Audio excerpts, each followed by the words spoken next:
খরগোশ যখন কাঠ দিয়ে হরিণ বানিয়ে ফাঁদ তৈরি করছিল রাক্ষসকে মারার জন্য,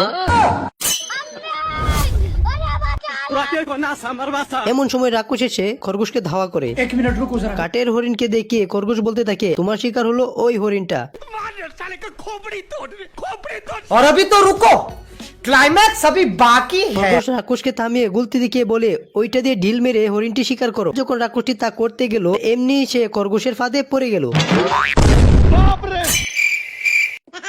একটি বাচ্চা হরিণ এসে খরগোশকে আদর করতে থাকে। কি ব্যাপার, কি হয়েছে? কারণ রাক্ষসকে মেরে সে তাদেরকে বাঁচিয়েছে। এসব কথা রাক্ষসটি তার কাছে দাঁড়িয়ে দাঁড়িয়ে শুনছিল। তুই কি আমারে ফুটপাতের মাস্তান ভাবছস? ও বাবা, বাবা গো। খরগোশ জীবন বাঁচানোর জন্য এক দৌড় দেয়। তখনই খরগোশটি রাক্ষসের বউয়ের কাছে ফোন দিল। রাক্ষসের বউ এসে